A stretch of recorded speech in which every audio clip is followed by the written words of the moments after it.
नमस्कार दोस्तों, कैसे हो आप सब। बहुत बहुत स्वागत है आपका सरकारी परीक्षा की इस यूट्यूब चैनल में। दोस्तों, आज की इस वीडियो क्लास में मैं आपके साथ हाल ही में हुए करंट अफेयर्स पे चर्चा करने वाला हूं। यानी ये करंट अफेयर्स जो आपके एग्जाम में पूछे जा सकते हैं और जिन्हें आपको डिटेल में जानकारी लेना बहुत जरूरी है, उसी पे मैं आपके साथ इस वीडियो में चर्चा करने वाला हूं। तो जैसा कि आप सबको पता है कि करंट अफेयर्स का पार्ट कितना ज्यादा इंपॉर्टेंट हो जाता है आपके एग्जाम के लिए, तो आप अपने रिलेटिव्स और फ्रेंड के साथ भी इस वीडियो को जरूर शेयर करें, क्योंकि उनके लिए भी करंट अफेयर्स का पार्ट मजबूत करना जरूरी है। और इस वीडियो में जैसा कि आप सबको पता है कि मैं करंट अफेयर्स को पूरी डिटेल में समझाता हूं और साथ ही साथ कुछ ऐसे एमसीक्यूज भी इन करंट अफेयर्स से रिलेटेड प्रेजेंट करता हूं जैसे आपके एग्जाम में पूछे जा सकते हैं। तो दोस्तों, बिना देर किए इस वीडियो में आगे बढ़ते हैं और देखते हैं हमारे आज के कौन कौन से करंट अफेयर्स पे मैं चर्चा करने वाला हूं।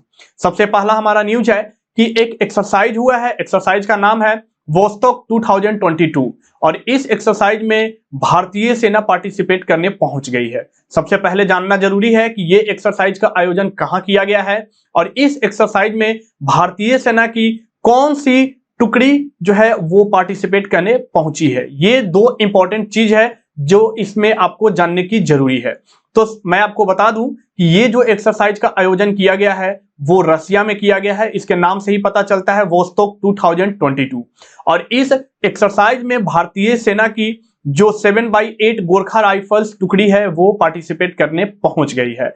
और ये बेसिकली एक हफ्ते तक चलने वाले मिलिट्री ड्रिल्स है जो कि 7 सितंबर तक ये चलता रहेगा। और इसमें जो है 50,000 से ज्यादा ट्रूप्स और 5,000 से ज्यादा वेपन यूनिट्स और 140 एयरक्राफ्ट और 60 वारशिप्स जो है इस एक्सरसाइज में पार्टिसिपेट कर रहे हैं अलग अलग देशों के। सिर्फ भारत और रसिया के बीच में ही ये एक्सरसाइज नहीं किया जा रहा है, बल्कि बहुत सारे देश जो है इसमें पार्टिसिपेट कर रहे हैं। तो ऐसा माना जाता है कि ये जो एक्सरसाइज है ये रसिया का सबसे बड़ा मिलिट्री एक्सरसाइज है। ठीक है, अब बात कर ले तो यहां पे जो एक्सरसाइज का आयोजन किया गया है उसके जो स्ट्रेटेजिक कमांड और स्टाफ एक्सरसाइज जो किए जा रहे हैं उसका जो कमांड सौंपा गया है वो रसिया के chief of general staff Valery Gerasimov के अंडर हो रही है। यानी इसका कमांड इनको सौंपा गया है। आगे बढ़ते हैं, देखते हैं हमारा अगला न्यूज। अगला न्यूज ये है कि राष्ट्रीय पोषण माह 2002 का जो है शुरुआत कर दी गई है। यानी ये सबसे इंपॉर्टेंट है क्योंकि मैं जैसा कि पिछले कुछ एग्जाम में मैं देखा हूं कि इससे सवाल बन चुके हैं कि राष्ट्रीय पोषण माह जो है वो किस महीने मनाया जाता है और ये जो है कितने दिनों के लिए मनाया जाता है और इसके कौन कौन से थीम है। यानी कि इसके जो महीने मनाए जाते हैं पोषण माह उसके थीम जो है रिलीज की जाती है। हर एक साल का थीम अलग होता है, तो इसके बारे में जानकारी आपको होना बहुत जरूरी है। तो राष्ट्रीय पोषण माह की शुरुआत हो गई है और इसकी जो शुरुआत हुई है वो 1 सितंबर से हुई है। यानी इसका मतलब यही बनता है कि जो भारत सरकार के तरफ से पूरे देश में राष्ट्रीय पोषण माह मनाया जाता है वो सितंबर के मंथ में मनाया जाता है। ठीक है, और राष्ट्रीय पोषण माह को हमारे देश के ministry of women and child development के द्वारा जो है पूरे देश में मनाया जाता है। और इस बार जिस पे फोकस किया गया है वो है महिला और स्वास्थ्य और बच्चा और शिक्षा। इन सब विषयों पे जो है इस साल फोकस किया गया है। और इसकी अगर हम शुरुआत की बात कर ले कि इसे कब शुरू किया गया और कहां से शुरू किया गया है, तो इसकी शुरुआत हमारे देश के प्रधानमंत्री श्री नरेंद्र मोदी द्वारा किया गया था। राजस्थान के झुंझुनू जगह से इसकी शुरुआत हुई थी और इसकी जो शुरुआत हुई थी वो 8 मार्च 2018 से हुई थी और तब से लगातार हर साल जो है राष्ट्रीय पोषण माह मनाया जाता है। इस बार की थीम आपको यहाँ पे जो है मिल चुकी है, लेकिन आप कोशिश करें कि पिछले 1-2 साल के जो भी राष्ट्रीय पोषण माह के थीम रहे हैं उस थीम को भी अच्छे से रिवाइज कर ले, क्योंकि आने वाले एग्जाम में पिछले साल के भी थीम आपसे पूछे जा सकते हैं। और अभी जिस जो है मिनिस्ट्री के द्वारा ये राष्ट्रीय पोषण माह पूरे देश में मनाया जाता है उसकी जो मिनिस्टर है वो स्मृति जुबिन ईरानी है। आगे बढ़ते हैं, देखते हैं हमारा अगला न्यूज। अगला न्यूज ये है कि एनएचपीसी के नए चेयरमैन और एमडी की नियुक्ति कर दी गई है और इनका नाम है यमुना कुमार चौबे। ये एनएचपीसी के नए चेयरमैन और मैनेजिंग डायरेक्टर के पद पर नियुक्त किए गए हैं। एनएचपीसी जिसे हम national hydro electric power corporation के नाम से जानते हैं, जो कि आप जानते हो कि जो इलेक्ट्रिसिटी की प्रोडक्शन की जाती है वो कई तरीके से की जाती है। उन्हीं में से जो हाइड्रो इलेक्ट्रिक पावर कॉर्पोरेशन यानी कि जो वाटर की मदद से इलेक्ट्रिसिटी की जो प्रिपरेशन की जाती है, जो प्रोडक्शन की जाती है, उसी की एक बोर्ड है एनएचपीसी यानी कि national hydro electric power corporation. उसी के नए चेयरमैन और एमडी के रूप में यमुना कुमार चौबे जी को नियुक्त किया गया है। और मैं आपको बता दूं कि ये एनएचपीसी में बहुत पहले से जुड़े हैं, यानी कि 1985 से ये एनएचपीसी में प्रोबेशनरी एग्जीक्यूटिव के रूप में काम कर रहे हैं। और प्रेजेंट टाइम में अगर देखें तो ये एनएचपीसी के डायरेक्टर के रूप में, टेक्नीशियन डायरेक्टर के रूप में कार्य कर रहे हैं। आगे बढ़ते हैं, देखते हैं हमारा अगला न्यूज। अगला न्यूज ये है कि भारतीय नेवी की जो पताका होती है, जो उनके शिप पे लगाए जाते हैं, वो नए पताका भारतीय नेवी को मिल चुका है।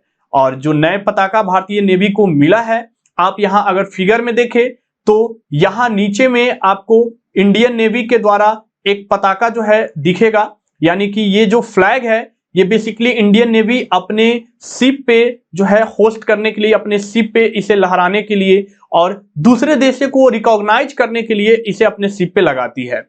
और इस पताका को जो है अब एक नए पताका, यानी कि इस पताका जो आपको ऊपर वाले कॉर्नर में दिख रहे हैं, इस पताका के साथ जो है विस्थापित यानी कि चेंज कर दिया गया है। और इसका जो नए पताका का इनॉग्रेशन किया गया है वो प्रधानमंत्री श्री नरेंद्र मोदी द्वारा किया गया है। कहां? कोची में। प्रधानमंत्री श्री नरेंद्र मोदी कोची में पहुंच गए हैं और वहां पे उन्होंने हमारे भारत देश के सबसे बड़े आईएनएस विक्रांत का कमीशनिंग किया है। और उसी के दौरान इन्होंने इंडियन नेवी को एक नया इंसाइन भी प्रोवाइड किया है। और इस इंसाइन में जो पहले वाले इंसाइन की अगर तुलना कर ले तो काफी कुछ डिफरेंस है। पहले वाले इंसाइन में जैसा कि आपको यहां फिगर में दिख रहा है कि जो व्हाइट बैकग्राउंड होता था उस पे जो रेड कलर की एक स्ट्रिप होती थी, जो कि दर्शाती थी कि ये सेंट जॉर्ज के क्रॉस को ये दर्शा रही थी। और इसके एक कॉर्नर में हमारे देश के तिरंगे जो है सम्मिलित किए गए थे। लेकिन अब इस पताका को हटाकर एक नए पताका इंडियन नेवी को दिया गया है। और इसमें क्या है कि व्हाइट बैकग्राउंड में एक कॉर्नर में इंडियन फ्लैग है और साथ ही साथ यहां पे आपको जो दिख रहे हैं ये कुछ और नहीं बल्कि ये महाराज शिवाजी का ये एक सिंबल है, जो शिवाजी अपने हर एक फ्लैग पे यूज करते थे। उसी फ्लैग के सिंबल को इस इंडियन नेवी के फ्लैग पे लगाया गया है। और महाराज शिवाजी का कनेक्शन तो आप सबको पता है कि भारतीय नौसेना के साथ कितना स्ट्रांग रहा है। तो इसी कारण जो है अभी जो नया भारतीय नौसेना के लिए फ्लैग यानी कि इंसाइन जो प्रोवाइड किया गया है उसमें महाराज शिवाजी की प्रतीक का भी यूज किया गया है। और 1950 से अगर बात कर ले तो ये चौथा बार है जब भारतीय नौसेना को ये नया पताका दिया गया है। और ये जो नया पताका है अब भारतीय नौसेना अपने शिप पे यूज करेगी। आगे बढ़ते हैं, देखते हैं हमारा अगला न्यूज। अगला न्यूज ये है कि भारत की जो फर्स्ट क्वार्टर, जो फाइनेंशियल ईयर 2022 और 2023 है, उसकी जो फर्स्ट क्वार्टर की जो जीडीपी रिपोर्ट है वो आ चुकी है। और जो फर्स्ट क्वार्टर की जो जीडीपी रिपोर्ट यानी कि अप्रैल से लेकर जून तक ये है 13.5%, यानी जो भारत की जीडीपी में जो ग्रो हुआ है वो 13.5% की ग्रो हुआ है। ठीक है। और ये जो रिपोर्ट है आपको जैसा यहां मैं बता रहा हूं कि ये पहले क्वार्टर की रिपोर्ट है, यानी कि ये फाइनेंशियल ईयर 2022 और 2023 के पहले जो क्वार्टर मंथ है उसके ये रिपोर्ट आए हैं। और ये जो रिपोर्ट रिलीज किया गया है ये ministry of statistics and programme implementation के द्वारा ये रिपोर्ट दिखाया गया है और भारत में रिलीज किया गया है। और इस रिपोर्ट में पाया गया है कि भारत की जो जीडीपी में ग्रोथ हुई है वो 13.5% की हुई है। और अगर अलग अलग डिपार्टमेंट में जीडीपी की ग्रोथ देख ले तो एग्रीकल्चर, फॉरेस्ट्री और फिशिंग सेक्टर में जो ग्रोथ हुआ है वो 4.5% का हुआ है। और जो मैन्युफैक्चरिंग सेक्टर में जो ग्रोथ हुआ है वो 4.8% का हुआ है। और अगर हम कंस्ट्रक्शन सेक्टर की बात कर ले तो उसमें जो जीडीपी का ग्रोथ हुआ है वो 16.8% का हुआ है। और इसके साथ इसने एक अनुमान भी जारी किया है। तो अनुमान ये जारी किया गया है कि जो भारत की जो फाइनेंशियल ईयर 2022-23 की जो रियल जीडीपी रहने वाली है वो 36,85,000 करोड़ रुपीज होने वाली है। ये जो आंकड़ा बताया गया है ये एनएसओ के द्वारा बताया गया है। आगे बढ़ते हैं, देखते हैं हमारा अगला न्यूज। अगला न्यूज ये है कि एक बुक है जिसका नाम है Indian banking in retrospect 75 years of independence. इसका विमोचन किया गया है। आपको इस बुक में क्या जानने की जरूरत है कि ये बुक की रचना किसने की है, ये बुक किस पर आधारित है और इस बुक को किसके द्वारा पब्लिश किया गया है, ये जानने की जरूरत है। जैसा कि पिछले वाले करंट अफेयर्स में भी मैंने एक बुक की चर्चा की थी, द हीरो ऑफ टाइगर हिल, और आपको मैं बता दूं कि वो भी बुक आपके लिए काफी इंपॉर्टेंट है, तो उस पर भी आप ध्यान देंगे। आज भी एक नई बुक पे हम चर्चा करने वाले हैं, ये भी करंट अफेयर्स आपके लिए काफी ज्यादा इंपॉर्टेंट है। तो ये जो बुक है Indian banking in retrospect 75 years of independence, ये बेसिकली बैंकिंग सेक्टर से जुड़ा हुआ बुक है। और इस बुक को जो रिलीज किया गया है वो डॉक्टर आशुतोष राराविकार के द्वारा रिलीज किया गया है।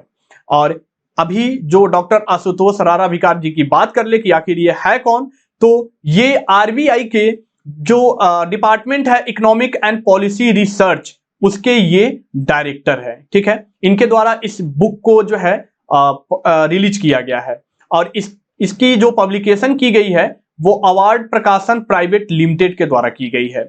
और इसके जो फॉरवर्ड लिखे गए हैं, यानी इसके जो प्रस्तावना लिखे गए हैं, वो किसी और के द्वारा नहीं बल्कि हमारे देश के प्रधानमंत्री के जो इकोनॉमिक एडवाइजरी काउंसिल के चेयरमैन, जिनका नाम है विवेक देवराय, इनके द्वारा इस बुक का प्रस्तावना लिखा गया है। और बेसिकली ये जो बुक है इसमें बैंकिंग से जुड़े हर एक चीज, यानी 75 ईयर्स में बैंकिंग से रिलेटेड कौन कौन से बड़े जो है स्टोरी रहे हैं, उसके बारे में इस बुक में चर्चा किए गए हैं। जैसे प्राइम मिनिस्टर का जन धन योजना से जो बैंकिंग सेक्टर पे क्या इफेक्ट पड़ा है, इसके बारे में भी इसमें चर्चा किया गया है। साथ ही साथ जो बैंकिंग का नेशनलाइजेशन किया गया है उसके बारे में भी इस बुक में चर्चा किया गया है। तो काफी इंपॉर्टेंट है ये बुक, और आपके एग्जाम के टर्म में भी ये काफी इंपॉर्टेंट है। आगे बढ़ते हैं, देखते हैं हमारा अगला न्यूज। अगला न्यूज ये है कि भारत की पहली घरेलू एयरक्राफ्ट आईएनएस विक्रांत का कमीशन किया गया है।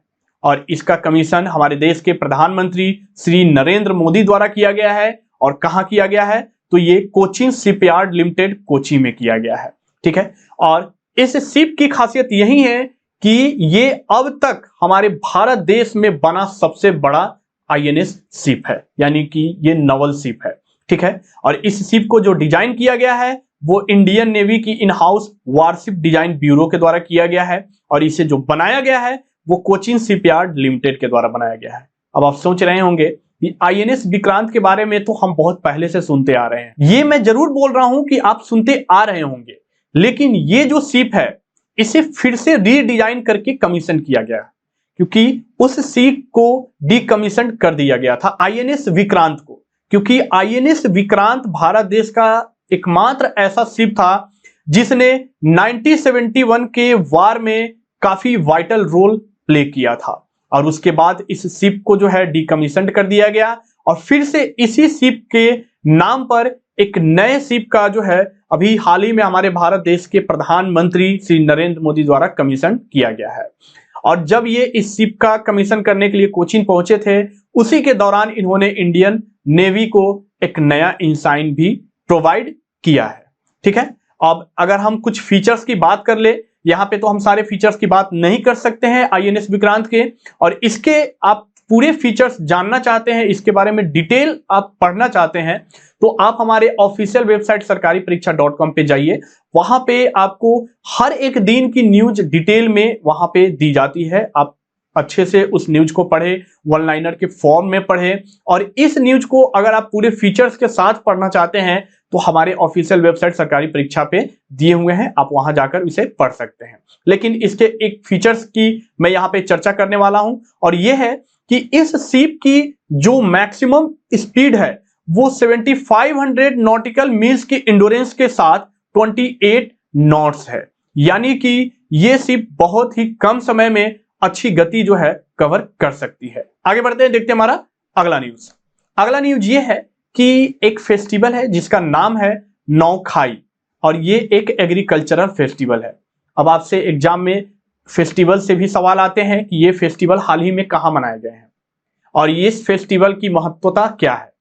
तो अभी जो ये फेस्टिवल मनाए गए हैं, फेस्टिवल नौखाई, ये कहां मनाए गए हैं, तो वेस्टर्न उड़ीसा में इसे सेलिब्रेट किया गया है। और इसे जो सेलिब्रेट किया गया है ये 1 सितंबर को सेलिब्रेट किया गया है।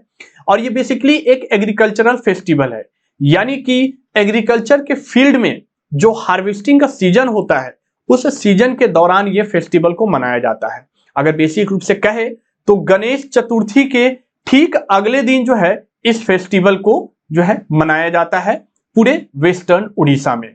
और ये जो फेस्टिवल है इसके दो नाम से ये फेस्टिवल का नाम रखा गया है। नौ खाई का मतलब होता है, नौ का मतलब होता है न्यू यानी कि नया, और खाई का मतलब होता है फूड यानी कि नया भोजन। और नया भोजन का मतलब यही होता है कि जिस भोजन की ये बात कर रहे हैं वो राइस है। तो ये किससे रिलेटेड फेस्टिवल है? राइस से रिलेटेड फेस्टिवल है। और बेसिकली जब चावल की हार्वेस्टिंग होती है उसी के समय ये फेस्टिवल को मनाया जाता है। और वेस्टर्न उड़ीसा के हर एक पार्ट में भोजन के इस चावल के पार्ट को इंपॉर्टेंस के रूप में पूरे वेस्टर्न उड़ीसा में इस फेस्टिवल को धूमधाम से मनाया जाता है। आगे बढ़ते हैं, देखते हैं हमारा अगला न्यूज। अगला न्यूज ये है कि एसबीआई ने भारत की जो जीडीपी है फाइनेंशियल ईयर 2022 और 2023 के लिए उसमें इसने संशोधन किया है। संशोधन क्या है कि पहले एसबीआई ने भारत की फाइनेंशियल ईयर 2022-2023 के लिए जो जीडीपी रिपोर्ट निकाली थी अनुमानित, वो थी 7.5%। और इसमें संशोधन करके हाल ही में स्टेट बैंक ऑफ इंडिया ने भारत की नई जीडीपी फाइनेंशियल ईयर 2022-23 के लिए निकाली है और बताई है कि जो अनुमानित जीडीपी भारत की होने वाली है वो 6.8% होने वाली है। और इससे पहले भारतीय रिजर्व बैंक के द्वारा भी जो है भारत की फर्स्ट क्वार्टर की जो जीडीपी ग्रोथ बताई गई थी वो 16.2 बताई गई थी, लेकिन अभी जो एनएसओ के द्वारा रिपोर्ट आई है उसमें 13.5% की ग्रोथ देखी गई है। और आपको पता है कि जीडीपी पूरे भारत की जो रिलीज की जाती है वो नेशनल स्टैटिस्टिकल ऑफिस यानी कि एनएसओ द्वारा जारी की जाती है। ठीक है, आगे बढ़ते हैं, देखते हैं हमारा अगला न्यूज। अगला न्यूज ये है कि होम्योपैथी इंटरनेशनल हेल्थ समिट का आयोजन किया गया है और ये पहला इंटरनेशनल होम्योपैथी हेल्थ समिट है। और इसका आयोजन दुबई में किया गया है। और कब किया गया है? तो 29 अगस्त 2022 को किया गया है। और इस समिट को जो एड्रेस किया गया है वो हमारे देश के environment, forest and climate change minister Shri Ashwani Kumar Choubey के द्वारा किया गया है। और बेसिकली इस समिट को आयोजन करने के पीछे मेन मकसद यही था कि मेडिसिन और ड्रग्स और प्रैक्टिसेस के फील्ड में होम्योपैथी को प्रमोट करना, क्योंकि बहुत सारे आज भी लोग हैं जो होम्योपैथी पे कम विश्वास करते हैं क्योंकि इसके जो एक्शन होते हैं उसमें काफी समय लगते हैं। इसी कारण होम्योपैथी पे बहुत कम लोग अभी विश्वास करते हैं और उसकी तरफ आकर्षित होते हैं। अब जो इस साल का थीम रखा गया था वो था disease caused by climate change and global warming. इस थीम को भी आप याद रखिएगा। ये जो थीम है ये होम्योपैथी इंटरनेशनल हेल्थ समिट का थीम है। और जैसा कुछ एडिशनल इंफॉर्मेशन की डिस्कस कर ले हम, तो जो होम्योपैथी के फादर कहे जाते हैं वो सैमुअल हैनीमैन कहे जाते हैं। ये एक जर्मन डॉक्टर थे और इन्होंने होम्योपैथी के फील्ड में काफी स्ट्रगल किया था, तब जाके लोगों को विश्वास आया था कि इससे भी बीमारी दूर हो सकती है। और अगर हम एक और पर्सन की बात कर ले जिनका नाम है महेंद्र लाल सरकार, तो ये होम्योपैथिक फिजिशियन बनने वाले पहले भारतीय थे। यानी भारत में जो होम्योपैथिक फिजिशियन यानी होम्योपैथी की अगर ज्ञान जो आया, जो लोगों को बताया गया होम्योपैथी के बारे में, वो महेंद्र लाल सरकार के द्वारा बताया गया था। तो दोस्तों ये थे हमारे आज के कुछ हाल ही में हुए करंट अफेयर्स पे रिलेटेड न्यूज। और इनसे जुड़ी अब हम कुछ एमसीक्यूज पे डिस्कशन कर लेते हैं जैसा कि आपके एग्जाम में पूछे जाते हैं। ठीक है, तो देखते हैं कि हमारे एग्जाम में इन सब करंट अफेयर्स पे कैसे प्रश्न बन सकते हैं। सबसे पहला सवाल है कि रूस में आयोजित अभ्यास वोस्तोक 2022 में भारतीय सेना की कौन सी टुकड़ी भाग ले रही है? सबसे पहले तो आपको इस अभ्यास को जो है याद रखना पड़ेगा। और इस अभ्यास में जो भारतीय सेना की टुकड़ी भाग ले रही है वो है 7/8 गोरखा राइफल्स। जी, ये भारतीय सेना की टुकड़ी जो है इस अभ्यास में भाग ले रही है। दूसरा सवाल है, प्रधानमंत्री नरेंद्र मोदी ने भारतीय नौसेना के नए ध्वज का अनावरण कहां किया है? आपको जैसा कि मैं 2 न्यूज में बता चुका हूं कि प्रधानमंत्री श्री नरेंद्र मोदी द्वारा जो नौसेना के नए ध्वज का जो अनावरण किया गया है वो कोची में किया गया है। ठीक है, हमारा आखिरी जो सवाल है वो है कि किस राज्य में नुआखाई त्योहार मनाया जाता है। ये बहुत ही इंपॉर्टेंट है, इस फेस्टिवल से कई बार जो है एग्जाम में सवाल बनते रहे हैं। तो ये मनाया जाता है पश्चिमी उड़ीसा में। तो दोस्तों यहाँ पे मैंने कुछ ही करंट अफेयर्स के एमसीक्यूज पे डिस्कशन किया है, लेकिन आप सोच रहे होंगे कि और एमसीक्यूज होता तो काफी बेहतर होता। तो उसके लिए आपको सरकारी परीक्षा.com के वेबसाइट पे जाना होगा और आप वहां जाकर करंट अफेयर्स क्विज को आप लगा सकते हैं। हर एक दिन की करंट अफेयर्स क्विज वहां पे अपडेट रहती है। आप हर एक दिन की करंट अफेयर्स क्विज को वहां से लगाएं। साथ ही साथ वन लाइनर्स के रूप में भी आप न्यूज पढ़ना चाहते हैं तो वन लाइनर्स के रूप में भी पढ़ें। वीकली करंट अफेयर्स भी पढ़ सकते हैं और न्यूज एनालिसिस भी आप वहां से पढ़ सकते हैं। तो दोस्तों अगर आपको ये वीडियो पसंद आया है तो आप इस वीडियो को लाइक करें, अपने फ्रेंड और रिलेटिव के साथ शेयर करें और हमें कमेंट करके जरूर बताएं कि आपको आज का वीडियो कैसा लगा। साथ ही साथ अगर आप इस चैनल पर नए हैं तो सबसे जरूरी चीज कि आप इस चैनल को सब्सक्राइब कर ले और बेल आइकन को प्रेस कर ले ताकि अगली वीडियो की नोटिफिकेशन आपको मिलती रहे। धन्यवाद।